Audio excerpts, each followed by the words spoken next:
welcome back. Welcome back. So happy that you're with us today. I have the most extraordinary story that you're going to hear today from a gentleman named Barry Shore. I couldn't even begin to do his introduction justice. I'll just give you some of the high points. He's a very successful, I will say, serial entrepreneur, bought and sold and created more businesses than I can count. He's a best-selling author. He has a podcast that's been downloaded and viewed by millions of viewers. I could only wish for as much. But, you know, more than all that, Barry has had this incredible story of survival. And I won't even get into it right now, but I just say hang on, because it's powerful, it's soulful, and you're going to want to hear this. Hey, Barry. Thank you so much. Good day, beautiful, bountiful, beloved immortal beings, and good-looking people. Now, wonderful Teresa. How can I make a rhetorical statement that all the thousands, if not tens of thousands of people that are watching or will watch this are all good-looking? Because by definition, if they tuned in to your show, those soul talks, it means they're always looking for and finding the good in life. That's a good-looking person. Looking for and finding the good in life. I am so humbled and honored to be with you today and to share whatever it is that we can do to bring benefit to people. I support you 100%. That's the whole reason I'm here. Barry, I'm so in love with your story. And I could sit with you, I think, for the entire afternoon, you know, unpacking parts of it. But I'm curious. I mean, I kind of know, but I wondered if you'd talk to us a little bit about what was your faith growing up? What was your religious life like? I actually am so happy you asked, because I like thinking about my childhood. Because I am blessed to have come from a two-parent household with two siblings, two younger sisters. I'm the firstborn boy in a Jewish family. So that's an honored position. Even if I didn't become a doctor, it's still an honored position. And I have what I describe as an idyllic childhood, in the sense that I did all kinds of wild, wonderful, fabulous things, got in all kinds of mischief and such like that. And most of it was absolute, complete, total fun. And my parents were strict to the point of being able to channel me and give me guidance without so much as lecturing. And it was really modeling on my family, my immediate family, and family around. Now, Teresa, as you'll notice, I am, for those who are watching, you can see that I'm older than Teresa by decades, actually. Not many, but by decades. And so when I was growing up, it was not uncommon where we lived to have many members of our immediate family in close proximity. Aunts, uncles, cousins, et cetera, et cetera. So I was raised in a wonderful place with close cousins nearby, family, friends, school. It was truly delightful. And more I think about my childhood, it was, as I said, idyllic. I'm going to give you two little points that will, I think, illustrate something. I remember specifically, because I was asked recently, I was speaking to a group of young people.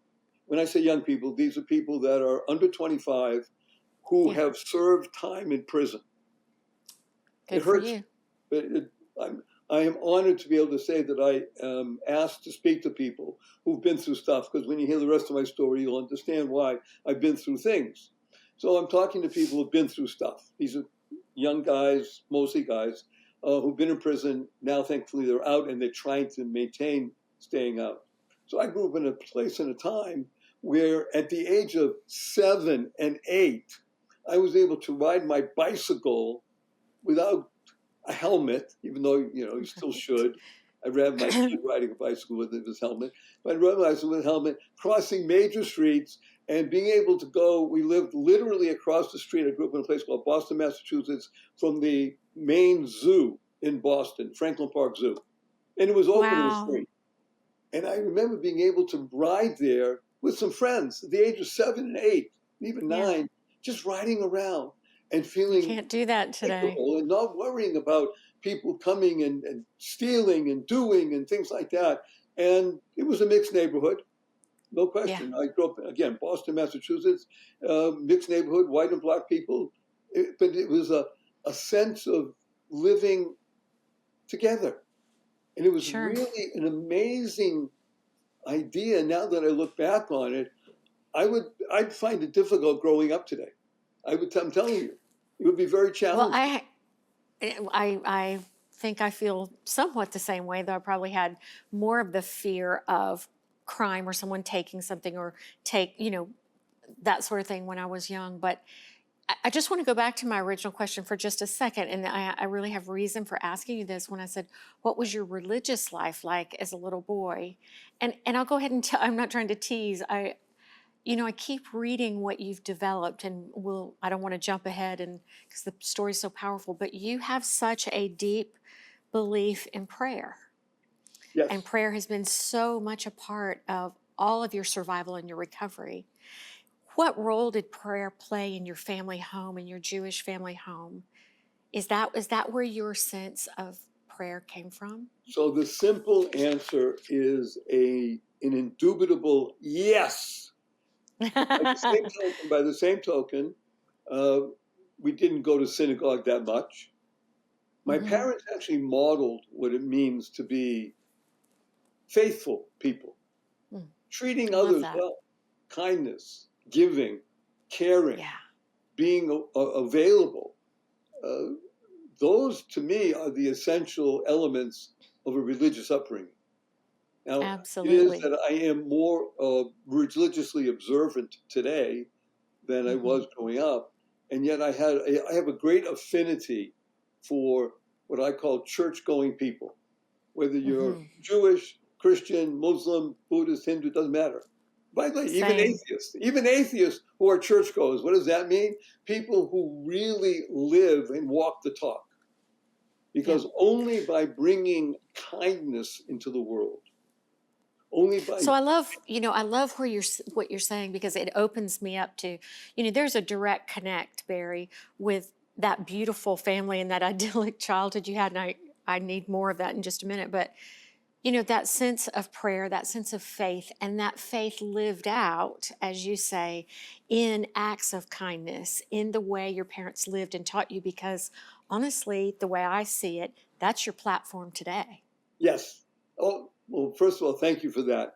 Uh, our platform today is really about what we call the three fundamentals of life. And on my podcast, which is called The Joy of Living, now notice, Teresa, I didn't say the joy of living. It's the joy of living. We talk about the three fundamentals. The three fundamentals are, number one, life has purpose. And when you Yep. lead a purpose-driven life, number two happens. In this case, good number two. You go mad.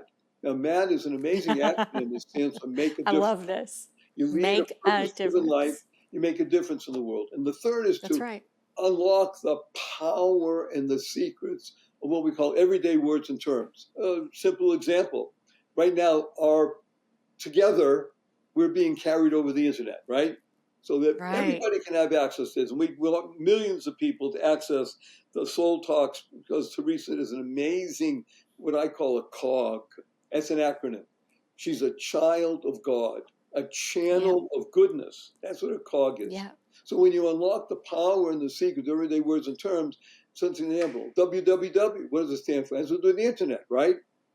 In our Right. world, Teresa, the world of the positive, purposeful, powerful, and pleasant, WWW stands for What a Wonderful World.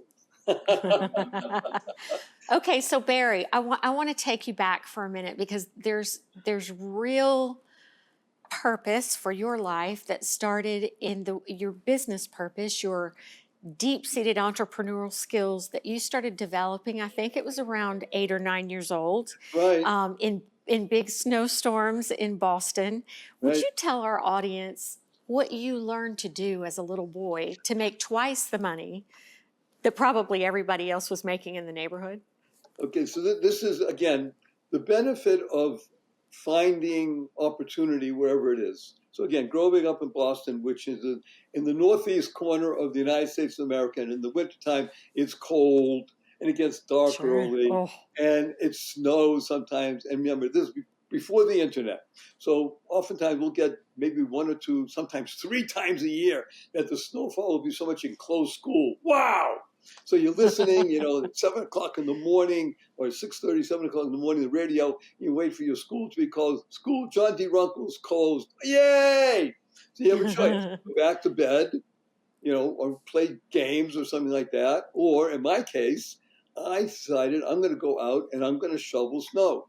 So I bundled up long underwear and earmuffs and gloves and the whole bit and go out the door by 7:20 in the morning because regular people have to go to work still. And I told my father, I'm going to go out and shovel snow. He said, go, enjoy. And he got to put this in context. My allowance at the time was 25 cents a week, which I had to work for, which is great. Fine. So now I'm out there from 7:30 in the morning. I'm knocking on doors in the neighborhood to shovel snow off walks and driveways. Bing, bing, bing. I'll make the story short. I come back at about 4:40 in the afternoon. It's already dark. But here's the amazing part, wonderful Teresa. I made $55 that day. Wow. $55 for a little 8-year-old. Yeah, this in is a day. 1957. I made 25 cents an hour, $55.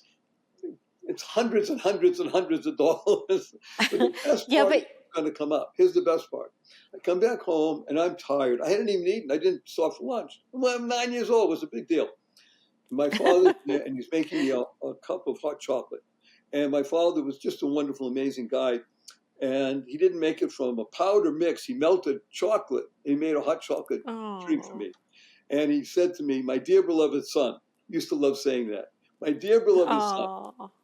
I love that. He said, beautiful. He asked me how I did. And so he said, how do you spell the word business? So I'm 9 years old. I'm pretty smart.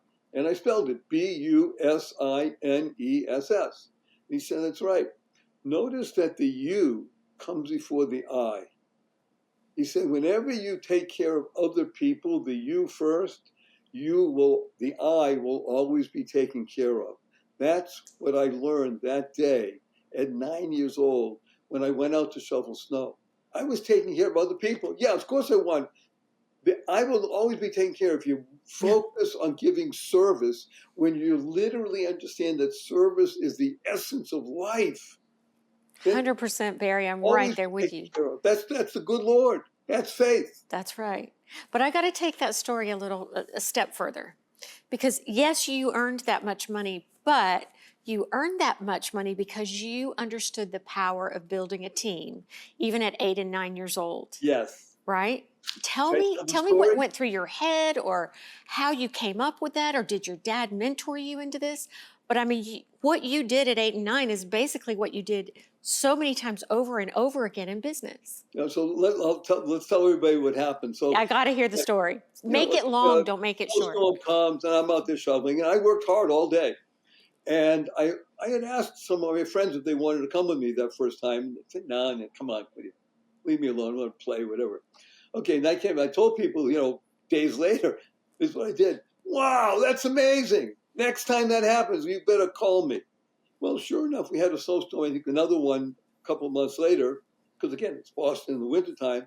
And I called some of my friends and I said, okay, you want to come? So I offered it to 5 people and 2 people said yes. Okay, that's the nature of life, by the way. 20% rule, whatever. 2 people said yes. And here's what we did. I said, I will knock on the doors. I'll negotiate the price. And you do the work, and I'll share it with you. I'll get 20%, you get 80%. But you don't have to talk to people. They didn't want to talk to me. I don't mind. I learned 3 important lessons, Teresa, that kept me going for the next decades. Number 1 is the power of no. The power of no. So I would knock on the door of a householder and such, say hello. And sometimes I knew the people, sometimes I didn't, doesn't matter. I'm going to shovel the walk or the driveway. And I said, this is how much I want. I'm just make up a number, say it's $10. And the householder, you're kind of going, 9-year-old kid, they're going to negotiate with me. Say, no, I won't pay that. I'll pay 5. Say, okay. And instead of I made a decision, because my father taught me this. I made a decision. If I didn't get what I wanted, which I thought was a fair price, I knew it was going to take a lot of work. And I would think about it. I say, thank you very much. I said no. And I turned and walked away. I can tell you, that's a huge thing for a little boy to do. Yes.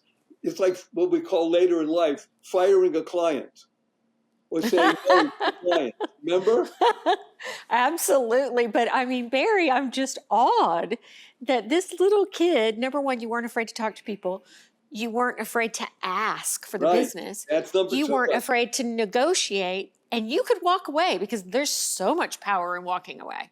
Right. It is what gives the power. If you're doing something that you believe is true and right and correct, you have the ability to say no. Because again, Teresa knows this better than almost anybody. I love learning about Teresa and who she is. You're And for kind. those of you who don't You're so know, you kind. think, okay, I'm listening to Teresa.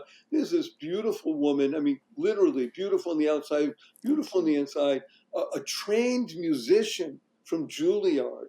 She is dedicated to philanthropy and to eradicating slavery in the world, a jewelry designer, a person of great aesthetics, a wonderful wife, a mother, and a good friend. And she understands the law of attraction. The law of attraction is that when you're here to serve, it's a law that things will Yeah. come to you that you need. You don't have to go chasing money or clients and this and that. By the way, you're running after, you might get some. That's okay. It's going to happen. However, when you live your life in a way of service, you attract into your life that which is going to, like my father said, the you comes before the I. You make That's that right. your priority, life becomes powerful, positive, purposeful, and pleasant. Yeah. Hey, listen, you can introduce me anytime you want. I loved that. That was amazing. You can write the forward to my book. I still got to go back one more time, and I promise I'll leave this story Yeah. alone. So, when you started getting your friends to work with you, and you took 20% and they took 80%, what did $55 a day then go to Oh, for you? that was the power of leverage. So Yeah, I would do some of my own work. So instead of sure. making $55, I was now making $80 plus. And in addition to that, here's the best news. The best news is my friends were making more money than they ever made. Yeah, And yeah. then now again, fast forward another year or two, when a snowstorm came, and when I called people to come and say, so now when I would call 5 or 6 friends, I would have 4 or 5 people coming. So at some point, I think it was 2 or 3 years later when I was 12 or something, we had Right. it was a big snowstorm. We only had one that year, big snowstorm. I was running a crew of 7 people. And I didn't do any of the shoveling. Now, I'll share with Yeah, you but one you, other thing, Teresa, that is amazing to me and has stead me in good stead. Or it helped me over the years, the decades. And it's the ability, as you pointed out, to be able to knock on a door, to say hello, and to offer something of benefit to someone else. yeah. And it's just a really unusual skill set, though. You know, so many people are afraid of knocking and Right. asking. And then you had all the wonderful parts that followed that. I still sit in all of that, but and I want to fast forward. I want to take those principles, those early principles of business, negotiating, asking, negotiating, walking away, and building teams. Take Yes. me into, and you've had so many businesses and so many successes, and one big pivot and Right. that didn't go so well, a loss of $40 million, I might add, which is no small loss. No. Um, and you recovered from it, as anyone would think you would. But take me through, you know, those skills you learned as that little boy, they really became the underpinning for how you ran your businesses. So I want to make mention of something because it's so important that you said. By the way, we talked about the 3 fundamentals of purpose, making a difference, and unlocking the power and the secrets of everyday words and terms. We talk about WWW, what a wonderful world. There's a great acronym for the word team. Now, some people think, oh, I know that one. Well, I'll give you the Barry Shore version. It's a little fine tuning. Together, everyone achieves miracles. Oh gosh, I love Together, that. everyone Together, achieves everyone achieves miracles. miracles. Because Team. when I was working with people, my team, my friends, and we became closer, you know, the same letters for TAM spells the word mate, close, you know, friend. We became closer together and did things together and benefited each other. and a, a it grew as a bonding experience because everybody was successful. Everybody wanted the other person to succeed. So it wasn't just that we were working well, we made money. We looked around, we saw all the people that, hey, look, we did all that work. We shoveled those driveways. People were able to get out. So you take pride in what you do. Sure. And you learn from that. Sure. And yes, You had really good values instilled in you, and you played them out. yeah, So fast you forward make into these stumbles. businesses, Sometimes you don't always succeed, right? no, I'm sorry, not but, and you always succeed. So I'll tell you one other thing that my father taught me when I was older, 17, 18. Actually, no, I'm sorry, this was from my uncle. My uncle told me, and he was a very wealthy man. He told me two things. One was amazing because he says, Barry, you're really good. I like what you do. I got to tell you, I must teach this to you. Because by 17, 18, I really wanted to make money. He said, money is an absolute wonderful servant. It is a downright awful master. Mm, that's amazing. Do not get close to money. Learn about service. He said, what your father taught you was right. It's about service. Money will come. Money's a servant. Don't let it become a master. That is powerful, Barry. You don't hear that teaching very often. On the contrary, if I hadn't had that, I could easily have been sucked in because it's too easy, Teresa. When money starts coming in large amounts, which I've had the privilege of having happen, Yes, you yeah, have. it can corrupt. I mean, I've made stumbles. I can tell you, I'm human. Well, we all have. Yes, We all stuff have. happens. It's good now. Being able to catch oneself is I'll say that's what your show is about. The soul talks. When you allow Yeah. your soul to talk to you, you have a chance. I'm going to tell you, before the show, I came up with two acronyms for the word soul. May I tell you an acronym for the word Absolutely. soul? Yes. Soul, SOUL, stands for the Song of Unlimited Life. Oh my gosh, that's beautiful. The Song of Unlimited Life. Now, another one is the Symphony of Unlimited Love. Oh, there you go, playing that symphony for me. Symphony of So, Unlimited Barry, Love. And I love it. talk stands for teaching, always, love, and kindness. Okay, I'm going to write all those down and they will become part of my definition and byline. Not kidding. Thank you. So, can you fast forward for me through, so many businesses, so much success. I don't want to linger here too long because we have so far to go in your amazing story. But you dropped out of college at some point. You go to Europe, you're traveling all over the world, working as you go, supporting yourself. And then, oh my gosh, you land back in America you shipped, I think, a VW van, and that was your first huge step into an entrepreneurial business, right? Yes, that was really fun. By the way, this is so important to anybody listening who is, I'll say it this way, everybody's an entrepreneur. I told you, my uncle told me two things. One was about money. The other was, he says, you cannot fail. I'll say those words again. You cannot fail. He said this to me, Barry, you cannot fail. You might not always succeed, but you can't fail because you're going to get up. You're going to go again.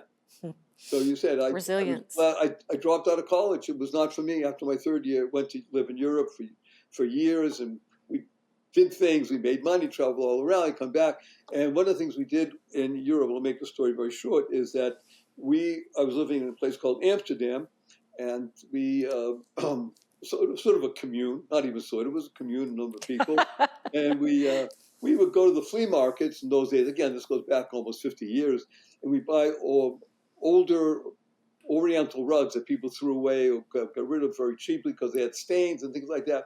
So we would take them and we would work around the stains and such, and we'd use them. We'd make carpet bags or carpet hats or carpet pillows. We take a top and we put a backing, fill it up with foam. And those are the days with hippies and sitting on the floor and such like that, which I did. It was wonderful.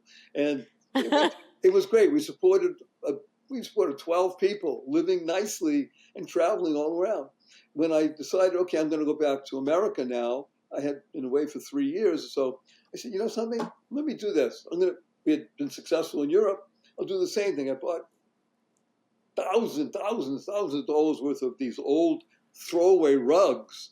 Some of them were large, 9 by 12, some were small. I shipped it back to America along with my VW bus, which I drove across America later, and set up this same kind of business on a most famous shopping street in Boston, Massachusetts. It's the Rodeo Drive of Boston, Newbury Street. And I had a little store, a tiny little boutique. It was the days of boutiques, 1971, 72, something like that. And it was fun.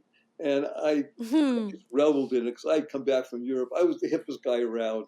I was so hip, Teresa. I wouldn't even hang around with me. That's how hip I was. And I made these fantastic items, and famous people were coming through Boston, and they heard about it. Were written up in magazines, and people bought. Again, name brands. I won't drop names, but some really important people, and we just had a great time. Yep.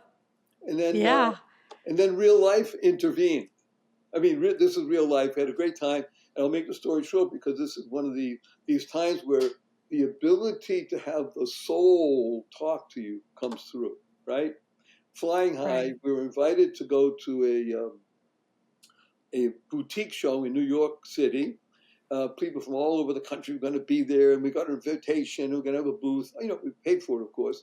And so we put some of our pieces together, myself and the head of my factory, a wonderful woman that I've been working with, and we were driving from Boston down to New York City through the New York freeway. And I'll make the story very short, but it's quite remarkable. It's hard to imagine this. This is, let's say, 1971, 72. Those are the days where people didn't even have seatbelts. Right. It's hard to think of that, right? You didn't have a seatbelt. And I was driving in a VW Bug, and she was in another car behind me, and we had tough stuff. And it was midnight, thereabouts, on a Saturday night in June, and hurtling along at 60 plus miles an hour, driving down towards Manhattan. And somebody fell asleep at the wheel of their car, and that car hurtled over the median, came into my lane of traffic, hit my VW Bug head on. Oh. And I was not wearing a seatbelt. Oh, now, the fact that I'm speaking right now is a testament to the fact I'm alive. However, at the time, very few people thought I was going to make it alive. Right.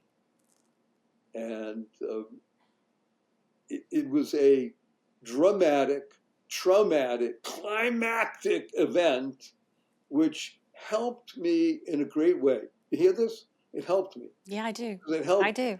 Continuing my shift ever so slightly and continuously towards greater love of the Creator and faith. Now, faith is a wonderful acronym that stands for finding answers in the highest. Finding answers in the highest. Because I was completely broken. Of the femur bone, which is the hardest bone in the body to break, the thigh bone, smashed in many pieces. I never lost consciousness. I was very close. My face was filled with, my body was filled with broken glass and such. And the car that I was in was an accordion that was squashed. Yeah. And they didn't think I was going to make it through the night, let alone longer. And through a series of situations over the next few years, I not only was able to be rehabilitated in the body, and I could actually learn how to walk again, it took several operations, but in the soul. I was going to ask, is that the time in your life you would say you really began in a conscious way your spiritual journey? Absolutely. I thought I was previous. Yeah, I know. I know how that feels. The beauty is it's that exponential boost. It's, again, touched by the good Lord. People say they have something called a near-death experience. You've heard of these, right? NDE. Now, I've had two things that people call that. I don't call them near-death. I call them near-life. Because when you get that close to the other side, that's when life becomes very important, minute by minute. Absolutely. It's So Barry, invigorating. Oh, that was almost like a foreshadowing. That incident that happened on that freeway, your 2 years of trying to climb out of almost dying and learning to walk again in multiple surgeries, it was like a foreshadowing of what would happen much later in your yes, life. absolutely.